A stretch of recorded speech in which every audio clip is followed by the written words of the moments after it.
योगिनामपि सर्वेषां मद्गतेन अन्तरात्मना श्रद्धावान् भजते यो मां समे युक्ततमो मतः। योगिनाम योगियों में से अपि भी सर्वेषां समस्त प्रकार के मद्गतेन मेरे परायण सदैव मेरे विषय में सोचते हुए अंतरात्मना अपने भीतर श्रद्धावान पूर्ण श्रद्धा सहित भजते दिव्य प्रेमा भक्ति करता है। यह जो माम मेरी सह वह मैं मेरे द्वारा युक्ततमः परम योगी मतः माना जाता है। अनुवाद एवं तात्पर्य श्री श्री कृष्ण कृपा श्रीमूर्ति श्री श्रीमद् अभय चरणारविंद भक्ति वेदांत स्वामी श्रील प्रभुपाद द्वारा अनुवाद। जो बोलेगा उसको एक दूसरा माइक मिलेगा, उसको बोलना पड़ेगा। कोई भी बच्चा बोलेगा फिर उसको माइक देंगे हम लोग, ठीक है। और बाद में प्रसाद भी नहीं मिलेगा किसी को। हाँ। और समस्त योगियों में से जो योगी अत्यंत श्रद्धा पूर्वक मेरे परायण है, अपने अंतकरण में मेरे विषय में सोचता है और मेरी दिव्य प्रेमा भक्ति करता है, वह योग में मुझे परम अंतरंग रूप से युक्त होता रहता है और सबों में सर्वोच्च है। यही मेरा मत है। तात्पर्य यहाँ पर भजते शब्द महत्वपूर्ण है। भजते भज धातु से बना है, जिसका अर्थ है सेवा करना। ये शाम पुरुषम साक्षात् मत प्रभमीश्वरम न भजन्त्यावजानन्ति स्थानात् भ्रष्टा पतन्त्यतः। जो मनुष्य अपने जीवनदाता आदि भगवान की सेवा नहीं करता और अपने कर्तव्य में शिथिलता बरतता है, वो निश्चय ही अपनी स्वाभाविक स्थिति से नीचे गिर जाता है। भक्ति योग समस्त योग की परिणति है। अतः अन्य योग तो भक्ति योग में भक्ति तक पहुंचने का साधन मात्र है। योग का वास्तविक अर्थ है भक्ति योग। अन्य सारे योग भक्ति योग रूपी गंतव्य की दिशा में अग्रसर होते हैं। कर्म योग से लेकर भक्ति योग तक का लंबा रास्ता आत्म साक्षात्कार तक आता है। निष्काम कर्मयोग इस रास्ते का आरंभ है। जब कर्मयोग में ज्ञान तथा वैराग्य की वृद्धि होती है तो यह अवस्था ज्ञान योग कहलाती है।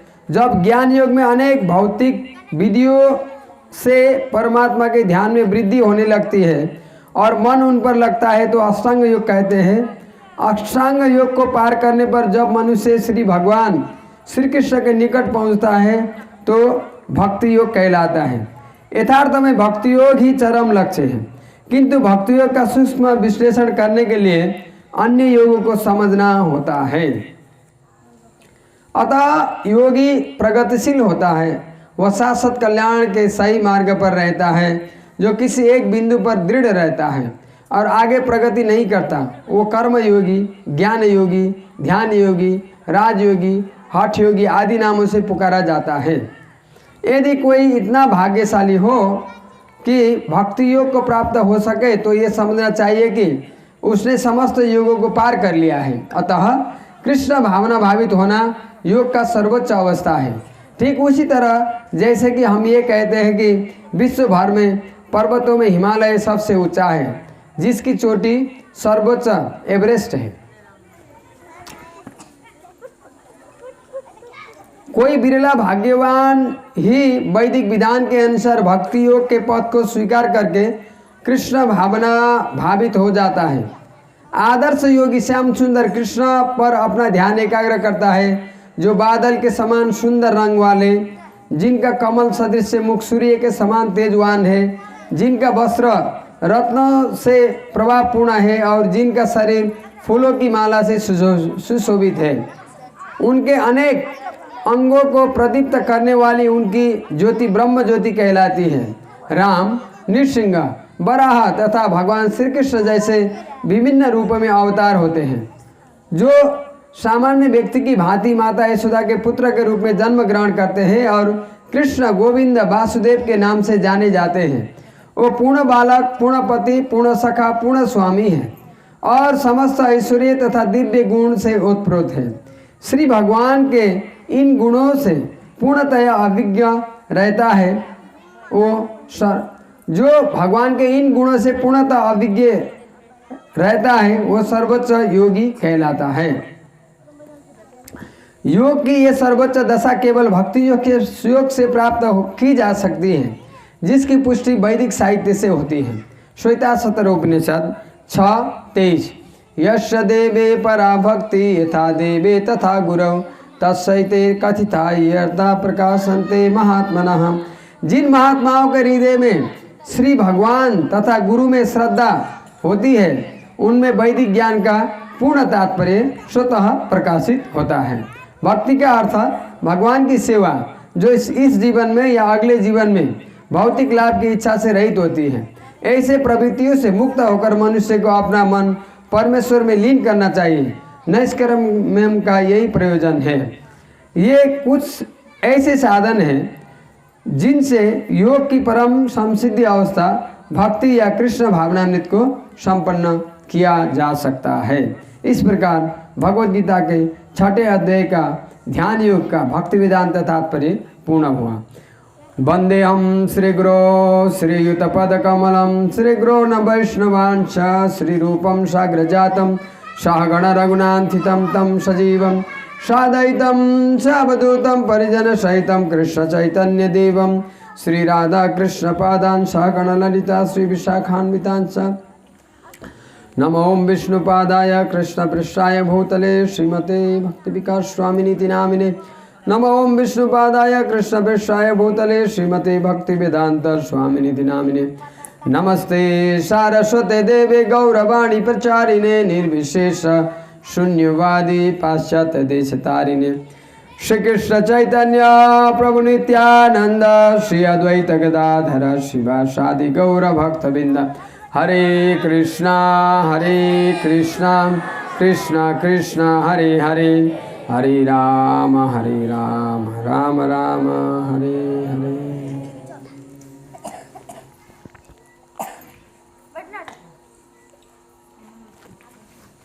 हरे कृष्ण। पहले दिन कौन कौन थे, हाथ उठाइए। प्रथम दिवस पर, ठीक है। द्वितीय दिवस पर, आज तृतीय दिवस है।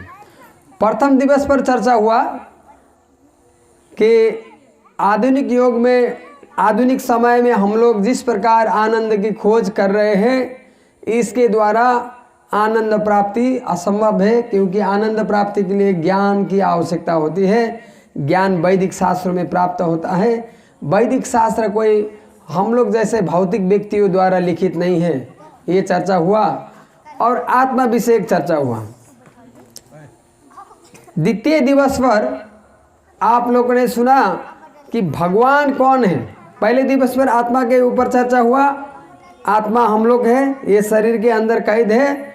और द्वितीय दिवस पर इस आत्मा का जो भगवान का अंश है, तो भगवान कौन है। तो अभी विभिन्न गलत धारणा है। कोई व्यक्ति लंबा दाढ़ी वाला है तो हम उसको भगवान मान के पूछते हैं, कोई भी ऐसे बहुत सारे भगवान हैं। लेकिन क्या वो शास्त्रों के अनुसार है। जैसे एक व्यक्ति था, ये व्यक्ति अभी जेल में चक्की पीस रहा है, उसका पुस्तक भी अभी बाज़ारों में मिलते हैं, गीता के रूप में उसको पढ़ा जाता है। अज्ञान गंगा ऐसे उस कुछ पुस्तक का नाम है। तो ये व्यक्ति अभी जेल में है 6 साल से। इस व्यक्ति को एक टीवी रिपोर्टर ने पूछा था कि वो बोला मैं भगवान हूँ।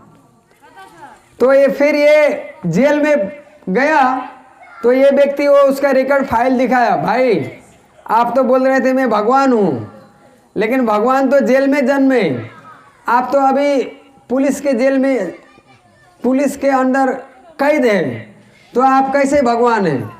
तो एक व्यक्ति रिपोर्टर को बोला, बच्चे अभी तुम अकल के कच्चे हो, मैं अभी जेल में अपनी लीलाएं कर रहा हूँ। लेकिन भगवान कृष्ण ऐसे भगवान नहीं थे। कल आप लोगों ने प्रमाण सुना, और सभी उनकी बाल्यकाल की लीलाएं ये भगवान कृष्ण पुस्तक पर है, तो आप लोग उसको पढ़ सकते हैं।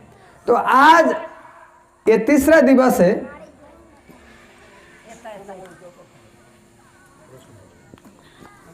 श्रवण प्रभु, आप वहाँ बच्चों के साथ बैठिए यहाँ पर।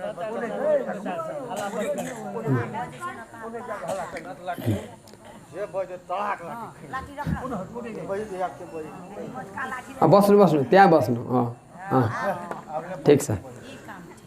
तो आज चर्चा होगा। पहले दिन में चर्चा हुआ कि हालांकि आत्मा विषय ये ज्ञान इतना आसान नहीं है, आप लोग गांव में है इसलिए इतना विस्तृत करके समझाना नहीं पड़ता है, क्योंकि यहाँ सब बुद्धिमान है, शहरों में बहुत ही पढ़े लिखे हैं, लेकिन इसी आत्मा विषय के ऊपर हम लोग 3 दिन चर्चा करते हैं।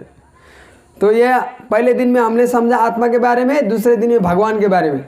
आज हम लोग चर्चा करेंगे योग के विषय में।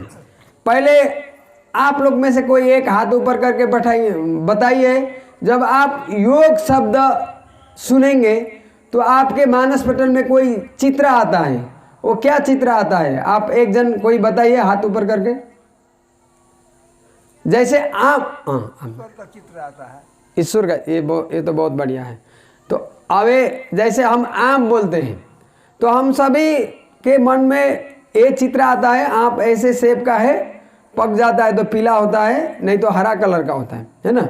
इसी तरह अगर आज के समय में आप योग शब्द सुनेंगे तो ऐसे कोई व्यक्ति नाक दबा हुआ ऐसे हुआ, या ऊपर पैर करके, या कोई ऐसे आसन में होगा, ऐसे हम लोग समझते हैं।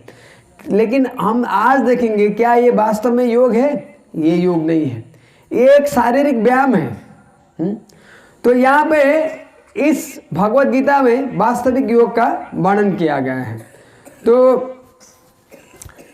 जो मनुष्य है, ये 2 कैटेगरी में 2 वर्गीकरण किया जाता है मनुष्य का।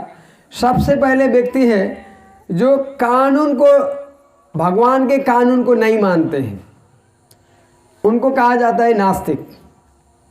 जो भगवान के कानून को मानते हैं उनको आस्तिक कहा जाता है। जो भगवान के कानून को नहीं मानते हैं उनका चैप्टर यहीं पर क्लोज हो जाता है, वो आगे नहीं बढ़ते हैं। क्योंकि उनकी क्या है, वो क्या करते हैं, यावत जीवेत सुखम जीवेत, जब तक जिएंगे सुखपूर्वक जिएंगे। ऋणम कृत्वा घृतम पीबेत, क्या करेंगे, बहुत सारा ऋण लोन लेंगे और घी पिएंगे। ये बहुत पहले चार्वाक मुनि हुए, उनका सिद्धांत है। अभी के लोग तो ऋण करेंगे और दारू पिएंगे और मर जाएंगे। तो ये चार्वाक मुनि बताते हैं अपने शिष्य को, जब तक आप जिएंगे ऋण लाओ और घी पियो।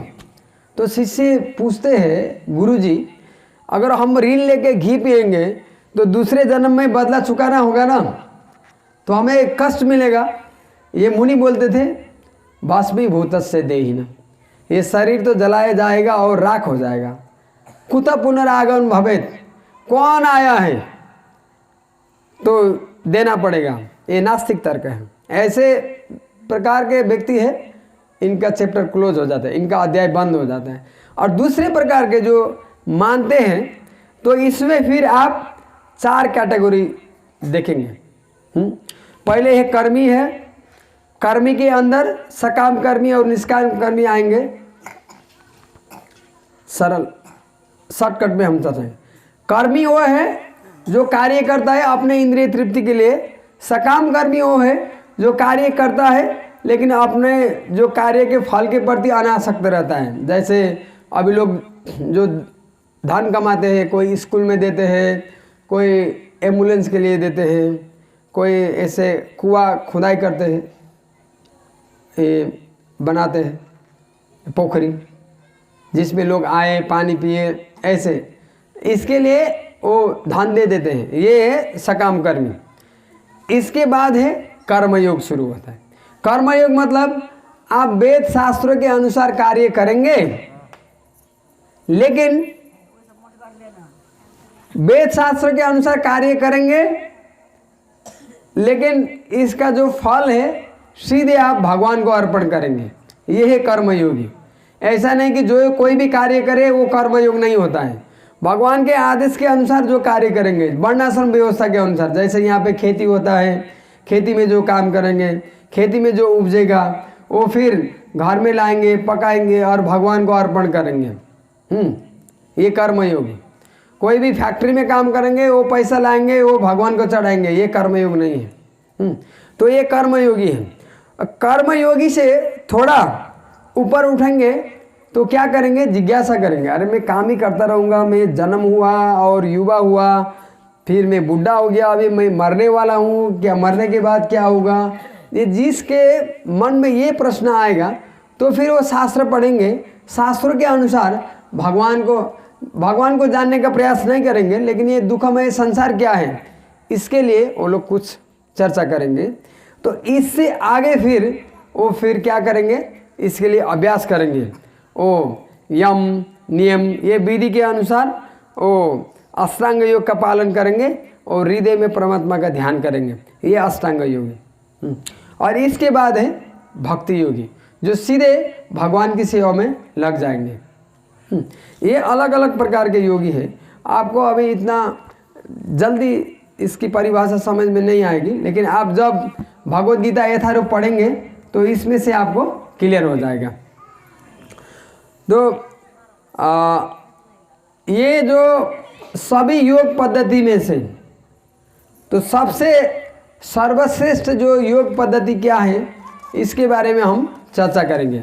मैं आपको एक भौतिक उदाहरण के द्वारा आपको समझाऊंगा। ये यहाँ के लिए इतना उपयोगी नहीं है, फिर भी समझने के लिए ये एक आसान तरीका है। जैसे कोई युवती है, एक शहर में रहती है, विदेश में कोई युवा है, वो उसको पैसा भेजता है, इतना ही। वो जानता नहीं है, उसका अकाउंट नंबर पता है, वो युवती को पैसा भेजता है, इतना ही। ये क्या है, कर्म।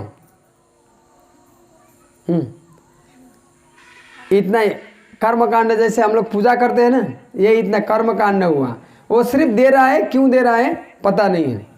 तो अगर थोड़ी ही देर बाद वो युवा उसको क्या करेगा, पता करेगा, मैं दे रहा हूँ, किसको दे रहा हूँ, वो पता करेगा, देगा, लेकिन आगे उसका कुछ संबंध नहीं होगा। हाँ, तो इसको और एक स्टेप ऊपर कहा जाता है। और इसके बाद वो फिर उसके बारे में जानकारी लेगा, उसके रंग क्या है, हाइट क्या है, कौन सी जाति की है। तो ये इसका सिमिलैरिटी क्या है, ये ज्ञान योग के साथ। ज्ञान योग में क्या करेंगे, शास्त्रों को पढ़ेंगे, अपने तर्क के द्वारा जानने का प्रयास करेंगे, ये ज्ञान। इसके बाद आता है अष्टांग योग। अभी क्या होगा, वो युवक इस युवती का फोटो लेगा, वो फोटो देखेगा, ये भी उसको देखेगा। मतलब क्या हुआ, अभी वो दूर है लेकिन वो देख सकते हैं, ये मैं जिसको पैसा भेज रहा हूँ वो यही है। ये भी देखेगी कि मैं जिससे सेवा ले रही हूँ ये व्यक्ति है। जैसे योगी लोग देखते हैं, जब योग में बैठ जाते हैं तो वो क्या करते हैं, अपने हृदय में परमात्मा का ध्यान करते हैं, है कि नहीं। लेकिन बहुत कड़े नियम पालन करेंगे अष्टांग योग, तो ये परमात्मा का दर्शन करेंगे। तो ये परमात्मा का दर्शन का जो बराबरी हम एक उदाहरण के द्वारा समझें। और लास्ट में जब इनका अपने परिवार के द्वारा विवाह फिक्स होगा और विवाह होगा और पत्नी पति की सेवा करेगी और पति भी अपनी पत्नी की क्या इच्छा है, उनको कैसा रंग पसंद है, ये सब जब जानकार होगा तो गहरा संबंध हो जाएगा ना। तो इसमें से ये 5 में से सर्वश्रेष्ठ कौन है, सिर्फ पैसा ही भेजना श्रेष्ठ है, या फोटो देखना श्रेष्ठ है, या उनके बारे में जानकार लेना, या विवाह के पश्चात साथ में रह के संबंध स्थापित करना, कौन सा श्रेष्ठ है। अब बताइए, नहीं। सबसे गहरा संबंध किसका हुआ? विवाह के बाद। अभी वो एक दूसरे को जानते हैं। इसी तरह कर्मी योगी है, कर्मी है, वो कुछ नहीं जानते, कर्मी सिर्फ लेना जानते हैं। मैंने ये पूजा किया, वो जाते हैं मंदिर में, ओम जय जगदीश हरे धन संपत्ति घर आवे कष्ट मिटे तन का। भगवान के साथ कुछ लेना देना नहीं है। मैं मंदिर में गया, भगवान को मुझे अच्छा देना चाहिए, मैं 5 रुपये का लड्डू चढ़ाया हूँ, भगवान को मुझे मेरे बेटे को पास कराना चाहिए या बहुत सारा धन देना चाहिए, ये है। इसके बाद दूसरे व्यक्ति है, वो कार्य करता है, अपने फल को अर्पित करता है, ये दूसरा। तीसरे प्रकार के लोग फिर शास्त्र पढ़ के भगवान के बारे में अपने हिसाब से प्रयास करेंगे जानने का। चौथे प्रकार के लोग ये अष्टांग योगी है, अपने हृदय में भगवान का ध्यान करेंगे परमात्मा रूप में। पांचों प्रकार के जो भक्ति योगी है सीधे भगवान की सेवा में लग जाएंगे। तो आगे हम लोग देखेंगे इसमें से सर्वश्रेष्ठ मतलब सभी के लिए आसान क्या है, ये देखेंगे। एक जो हम लोग कमाएंगे पूरा ही दूसरे को देना कितना को संभव है? आप में से जो जितना खेती करेंगे, नौकरी करेंगे, दुकान करेंगे, सब दूसरे को देंगे, ये सबके लिए संभव है? हाथ उठाइए, किसके लिए संभव है? नहीं है ना, नहीं है, ये संभव नहीं है। इसके बाद है एक कुछ ही शास्त्र है, आपको पूरा वेद शास्त्र का अध्ययन करने के लिए 25 साल का समय लगेगा। 5 वर्ष के आयु में बच्चा जाएगा गुरुकुल में और वो 25 साल में वो पूरा पढ़ाई करेगा। तो ये आप लोग के लिए संभव है? नहीं है, ये भी संभव नहीं है। और आप लोग को संभव है ध्यान करना, एक दिन 2 दिन नहीं, जब आप 60,000 साल ध्यान करेंगे फिर ही वो भगवान को चतुर्भुज रूप में आप दर्शन कर पाएंगे। या तो ध्रुव महाराज के जैसा तपस्या करना होगा 6 महीने में। ये ध्यान करना संभव है? सब युवा भी अभी ऐसे करके बैठ रहे हैं, माता जी सब ऐसे करके बैठ रहे हैं। तो हमारा जो शरीर है इतना ताकतवर नहीं है ना ध्यान करने के लिए, और स्थान भी योग्य नहीं है ध्यान करने के लिए। हमारा मन भी बहुत चंचल है। ये ध्यान विधि तो अर्जुन को भगवान ने बताया भगवत गीता के 6वां अध्याय में। अर्जुन क्या बोले? चंचल ही मन कृष्ण प्रमाथि बलवत दृढ़ तास्य हम निग्रह मन वायुरपि सुदुष्कर। आपने जो ध्यान योग विधि का वर्णन किया है ये मेरे लिए व्यावहारिक नहीं है। मैं हवा को बस में कर सकता हूं लेकिन मन को बस में नहीं कर सकता हूं। तो हम लोग अर्जुन से ऊपर हैं। सुनिए सुनिए, अब जो भी भेंट लेके आएंगे वो कथा के बाद थोड़ा सा, अभी थोड़ा ही समय लूँगा आपका, उसके बाद आप दीजिए। हम जितना भी लेंगे हम लेंगे, वो चिंता मत कीजिए। तो अर्जुन की जो स्थिति है उससे हमारी स्थिति उच्च है नहीं है। अर्जुन राज परिवार के थे, धन की कोई कमी नहीं थी, हाँ, और अर्जुन पूरा ताकतवर क्षत्रिय थे, हाँ, और अर्जुन अपनी इंद्रियों को निग्रह करने के लिए भी बहुत शक्तिशाली थे। एक बार अर्जुन भगवान के साथ स्वर्गलोक में गए तो वहाँ की सबसे सुंदर अप्सरा और अर्जुन को बोली कि मैं आपके साथ संग करना चाहती हूँ। अर्जुन बोले नहीं, मेरी पत्नी है, मैं पतिव्रता हूँ, मैं अपनी पत्नी के साथ ही रहता हूँ, मैं कोई दूसरे स्त्री के साथ संबंध नहीं रखता हूँ। देखिए अर्जुन की स्थिति क्या है, बड़े बड़े योगी होते हैं, तपस्वी होते हैं, वो अप्सरा का दर्शन करने से नहीं, उसकी घुंघरू की आवाज़ बजने से पतन हो जाता है। ये अर्जुन स्वयं देख रहे हैं, अर्जुन को प्रस्ताव कर रही है अप्सरा, अर्जुन बोलते हैं नहीं। मतलब कितना उनके जो मन को कितना बस में किए हैं, यही अर्जुन बताते हैं ये मेरे लिए संभव नहीं है ध्यान योग। तो हमारे लिए संभव है। आप लोग देखते हैं ये गांव में शहरों में जो भी ध्यान करके बैठते हैं तो ये एक प्रकार का ढोंग है।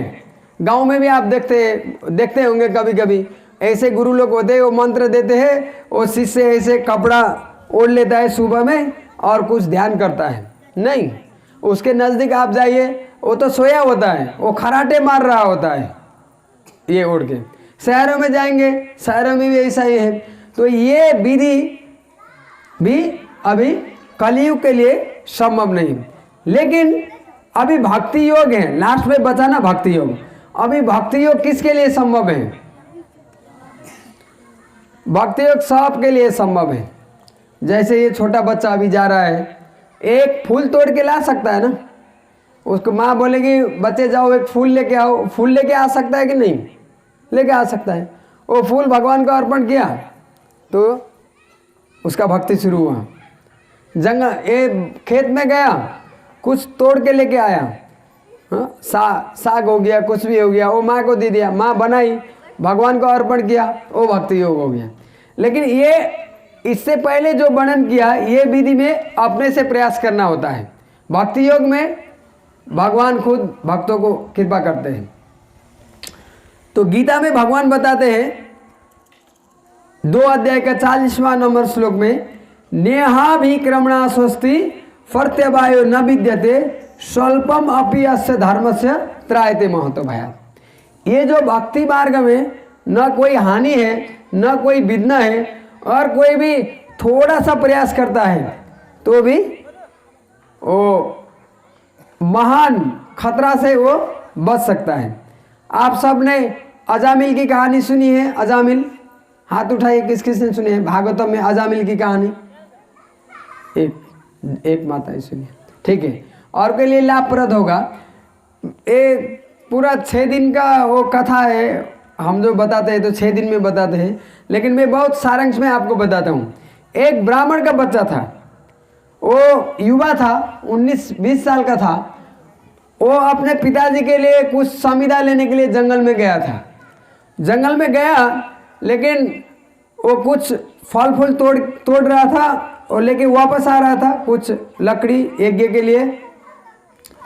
तो उसने उस जंगल में एक वेश्या स्त्री को देखा और वेश्या स्त्री के साथ एक पुरुष को देखा। वो दोनों बैठ के बात कर रहे थे, हाँ, और कुछ गीत गा रहे थे। तो ये देखा, लेकिन ये ब्राह्मण का बच्चा था, ये सोचा कि मुझे ये नहीं देखना चाहिए, तो जल्दी से वो चला गया। लेकिन जितना दूर जा रहा था उतना उसके मन में ये जो दृश्य था वो गहरा बैठ गया।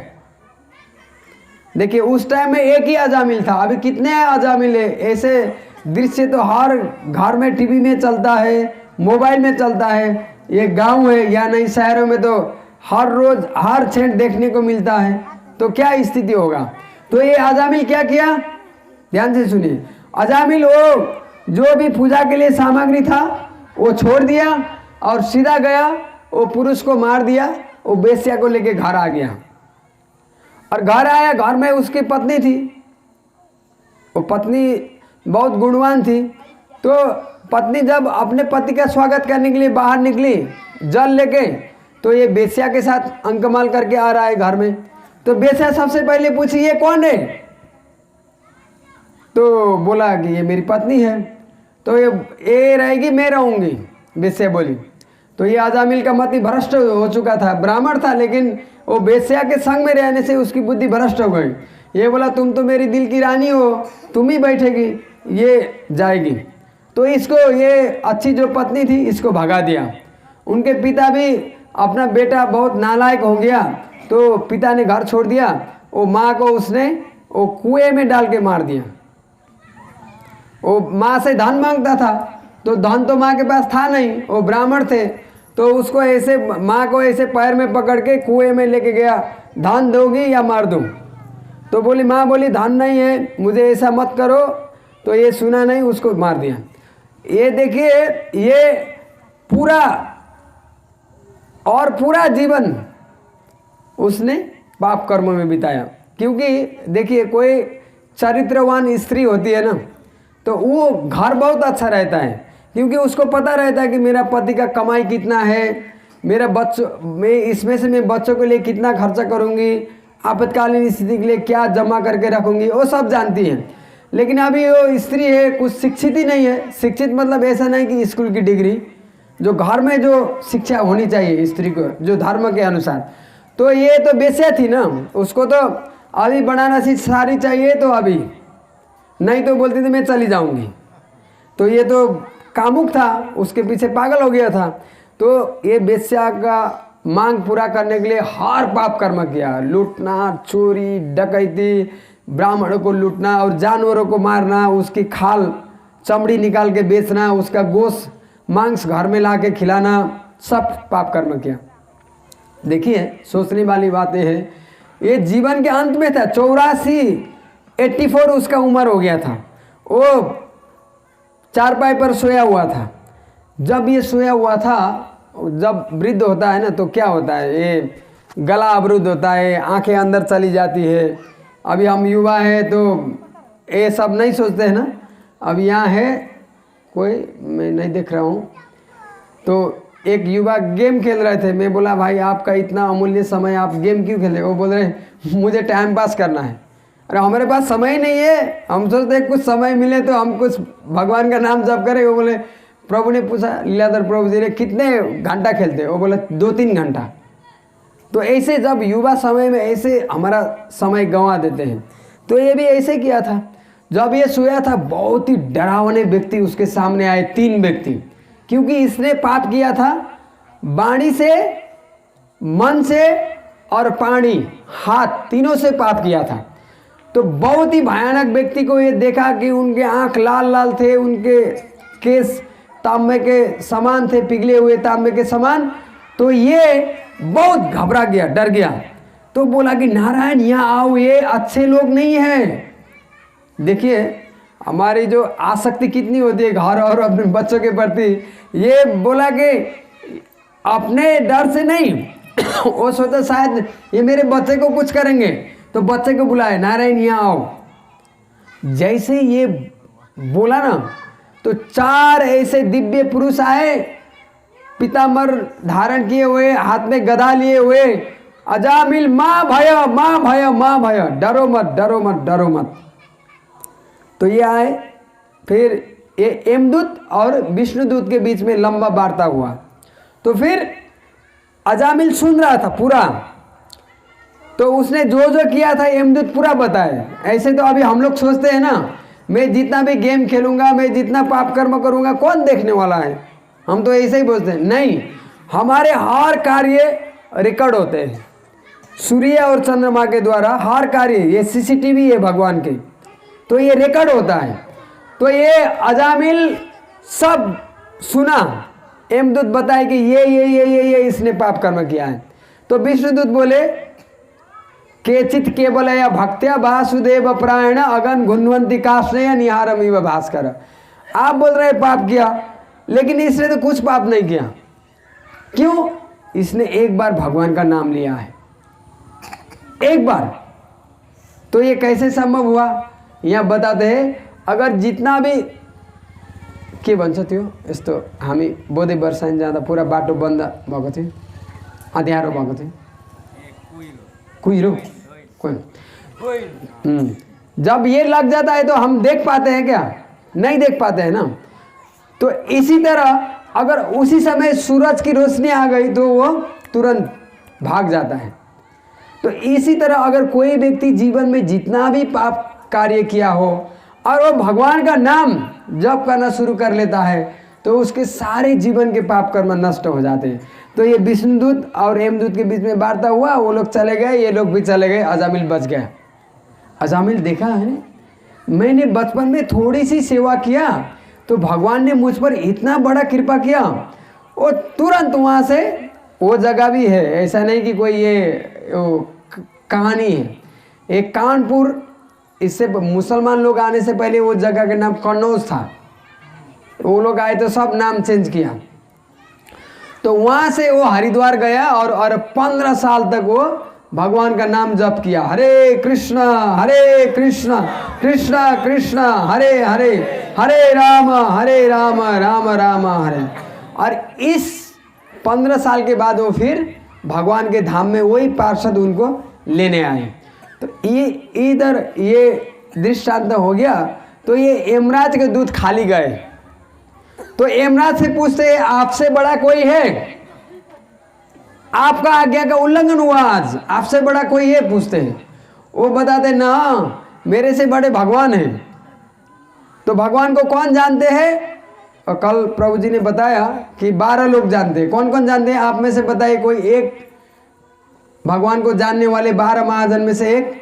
स्वयंभू नारद शंभु कुमार कपिलो मनु प्रहलादो जनको विष्णु बलि वैया सखी वयम। ये 12 लोग भगवान को जानते हैं, यमराज बता रहे हैं। ब्रह्मा जी जानते हैं, शिव जी जानते हैं, स्वयंभू नारद जी जानते हैं, 4 कुमार जानते हैं, कपिल जानते हैं, जनक महाराज जानते हैं, भीष्मदेव जानते हैं और सुखदेव गोस्वामी जानते हैं और मैं भी जानता हूँ, यमराज बताते हैं।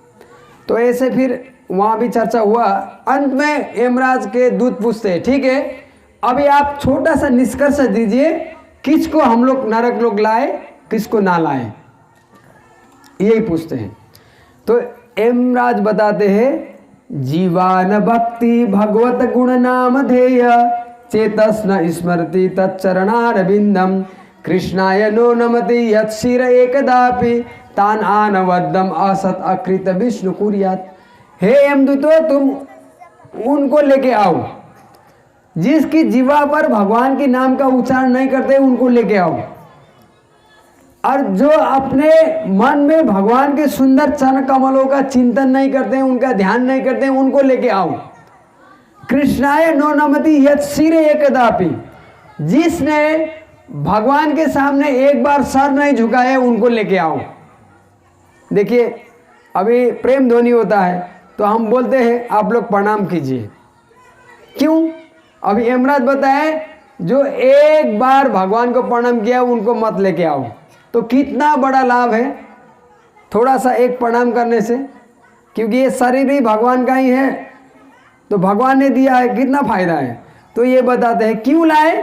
असत अकृत विष्णु कुर्यात, जिसे मनुष्य जीवन दिया गया है उसको तो कार्य यही है भगवान की भक्ति करना, इसने नहीं किया उसको घसीट के लेके आओ। तो ये बताते हैं। देखिए अजामिल बच गया, कितना कार्य किया था, ध्यान किया था, पूरा दान दिया था, नहीं। अब उनके पिताजी पूजा करते थे, उनके लिए वो फूल तोड़ के लाता था, इतना तो छोटा सा कार्य है। तो इसलिए भगवान गीता में बताते हैं ये जो भक्ति में कोई बाधा नहीं है, कोई हानि नहीं है।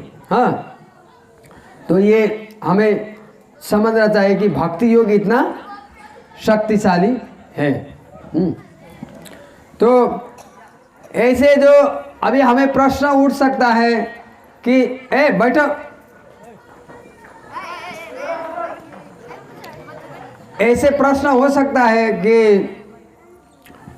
अभी कौन देखा है भक्ति करके भगवान के धाम गया, कौन देखा है? तो भगवान गीता तो प्रमाणिक है ना, भागवतम प्रमाण है ना, सभी आचार्य प्रमाण है, शिवजी ब्रह्मा जी सब प्रमाण है। भगवान गीता में बताते हैं वीतराग भय क्रोधा मनमया माम उपासिता वहवो ज्ञान तपसा पूता मत भाव मागता। ये ज्ञान से शुद्ध होकर भूतकाल में बहुत सारे मुनि ऋषियों ने मुझे प्राप्त कर लिया है। हाँ? अभी हम लोग भगवान को नहीं देख पाते हैं, लेकिन ये तो जानते हैं कि शिवाजी भगवान को जानते हैं, ब्रह्मा जी जानते हैं, नारद जी जानते हैं। हम लोग भी वही परंपरा में वही ज्ञान हम ग्रहण कर रहे हैं। अगर ये ज्ञान को हम लोग पालन करेंगे तो हम लोग भी एक समय आने पर हम लोग भगवान को देखते हैं। जैसे ये छोटा बच्चा है, हम उनको कहेंगे कि ये मेडिकल संबंधी विज्ञान, तो वो बता पाएंगे? नहीं बता पाएंगे। लेकिन वो पढ़ते जाएंगे और मेडिकल कॉलेज में दाखिला होंगे तो वो जान पाएंगे, क्योंकि पहले जो जान गए हैं वो व्यक्ति के द्वारा वो शिक्षित होंगे। हाँ, तो इसी तरह हमें जो भक्ति है, जो ये भक्ति भी जो आचार्य के द्वारा समझना चाहिए। तो अभी तक तो हमने चर्चा किया, ऐसे कई उदाहरण है शास्त्रों में, लेकिन सभी को यहाँ उल्लेख करना संभव नहीं हो पाएगा। तो अभी श्रीमद् भागवतम से हम देखेंगे। गीता में हमने पढ़ा, भगवान बता रहे हैं योगी में से सर्वश्रेष्ठ योगी है भक्ति योगी है। अभी भागवतम में देखते हैं, भागवतम का अंत निष्कर्ष में कृते ये ध्याय तो विष्णु त्रेतायम ये तो मखई द्वापरे परिचार्याय कलौ तद हरि कीर्तन। कृते ये ध्याय तो विष्णु, सत्य युग में, शुरू के युग में लोग क्या करते थे? ध्यान करते थे। कितने साल? 60,000 साल, 40,000 वर्ष में अपना गृहस्थ जीवन पूरा करते थे और 60,000 वर्ष ध्यान करने से भगवान विष्णु को प्राप्त करते थे। हमारे लिए ये संभव है? हमारी आयु कितनी है? गांव में है तो 70-80, शहर में है तो 50। या खाने को थोड़ा अच्छा मिलता है, अन्न मिलता है तो कम, ज़्यादा समय जीते हैं। तो ये हमारे लिए संभव नहीं। उसके बाद क्या हुआ? उसके बाद त्रेतायुग, त्रेतायम ये तो मखई। त्रेतायुग में लोग यज्ञ करते हैं, यज्ञ। तो यज्ञ करते हैं। अभी हमारे लिए यज्ञ करना संभव है? यज्ञ तभी होगा जो आप यज्ञ कर रहे हैं उसके 25 कोस नज़दीक में खून नहीं गिरना चाहिए, खून, किसी का हत्या नहीं होना चाहिए, कोई भी पशु का, तो वो जगह यज्ञ कर। और बहुत सारे ब्राह्मण भी होने चाहिए, बहुत योग्य। अभी इतना योग्य ब्राह्मण भी नहीं है। हम ऐसे किसी का अनादर नहीं करते हैं। कुछ दिन पहले हम लोग सुनसरी में प्रचार कर रहे थे, वहाँ पे ब्राह्मण आए यज्ञ कराने के लिए, तो बैठ गए। वो ये पैर को इस पैर के ऊपर रख के बैठ गए और दोनों हाथ से पैर को ऐसे मसल रहे हैं, तो अशुद्ध हो गए। और कुछ ही देर बाद में कुछ मंत्र पढ़ रहे थे और कुछ वो कर्ता को कुछ सामान लाना था, वो पकड़ से तंबाकू लिए और वो उधर ही बैठ के, और वो यज्ञ करेंगे, वो शुद्ध होगा? नहीं होगा। तो एक स्थान भी शुद्ध नहीं है, ब्राह्मण भी शुद्ध नहीं है, और यज्ञ के लिए बहुत सारा घी चाहिए। अभी तो गाय तो कोई रखता ही नहीं है, हर दुकान में शुद्ध घी मिलता है, और शुद्ध ही नहीं 100% शुद्ध मिलता है, मतलब वहाँ पे कुछ मिलावट है। तो ये भी हमारे लिए संभव नहीं है। और कितना यज्ञ करना है? 10,000 साल यज्ञ करेंगे तो भगवान को प्राप्त करेंगे। हमारी आयु नहीं है, ये भी हमारे लिए संभव नहीं है। और उसके बाद आया द्वापर युग। द्वापर युग में लोग क्या करते थे? बड़े बड़े मंदिर को बनाते थे और वहाँ भगवान की पूजा करते थे। अभी ये एक मंदिर है यहाँ पे, और यहाँ पे कोई आते हैं, सुबह पे टेप रिकॉर्डर बजा देते हैं और जाते हैं। हम लोग सोचा कोई गा रहे हैं, हम लोग गए तो कोई था ही नहीं वहाँ। ऐसे भक्ति होगा? नहीं होगा। टेप रिकॉर्डर बजाने से भगवान प्रसन्न होंगे? वो सबे गाने वाले बहुत गंदे थर्ड क्लास के लोग हैं। जो बज रहा है ना, ये कोई भक्त गा रहा है? नहीं, थर्ड क्लास के लोग गा रहे हैं। पूरा वेश्यावृत्ति करने वाले, मांस खाने वाले, मदिरा पीने वाले, वो अच्छे सो रहे, वो गा रहे हैं, वो आप लोग बजा रहे हैं। आप लोग सोचते हैं ये भक्ति है? नहीं। और इसमें एक मंत्र बजता है, और ये मंत्र उच्चारण हो गया तो वो मंत्र जितना दूरी तक सुनाई देगा सबका सर्वनाश होगा। ये भी मंत्र यहाँ बजता है। तो अभी हमें कुछ पता ही नहीं है। तो मंदिर बना के भगवान की सेवा करना, आप लोग को देखना है ना। कभी आप धरान या काठमांडू या मायापुर, हमारे जो मंदिर है वहाँ जाइए। ऐसे भगवान का हर रोज श्रृंगार होता है, भगवान को 7 बार भोग लगता है। हमारे गृहस्थ जीवन में रह के ये संभव है? संभव नहीं है। हाँ? तो मंदिर में पुजारी भी होना चाहिए, अच्छे मंदिर का सफाई होना चाहिए। और ऐसे नहीं, भगवान की ही पूजा होना चाहिए। कोई देवी देवता की पूजा होगा तो उससे सिद्धि प्राप्त नहीं होगा। हाँ, तो ये सब हमें ध्यान रखना है। तो ये संभव नहीं है, संभव नहीं है, संभव नहीं है, तो हम ऐसे छोड़ देंगे? तो कलयुग में अभी क्या करेंगे? हमारे पास आयु भी नहीं है, पैसा भी नहीं है, शुद्ध सामग्री नहीं है, तो क्या करेंगे? खरगोश, खरगोश जानते हैं? खरगोश छोटा सा होता है, ऐसे कान होते हैं। ये खरगोश क्या करता है, जब आगे बाघ को देखता है ना, क्या करता है, भागता नहीं है, क्योंकि वो सोचता है मैं कितना भागूंगा, अभी तो बाघ तो बहुत जल्दी मुझे पकड़ लेगा, खा लेगा, तो मैं तुरंत समाधान निकाल लेता हूँ। क्या करता हूँ, आंख बंद। अभी वो मूर्ख खरगोश है, आंख बंद करने से कि उसकी समस्या समाधान हो गई नहीं, बाघ तो जल्दी तेजी से आ रहा है।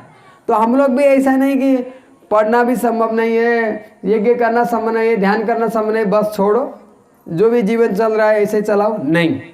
तो कलयुग के लिए जैसे डॉक्टर क्या करता है, जैसा उसका रोग है उसके अनुसार दवाई देता है कि नहीं।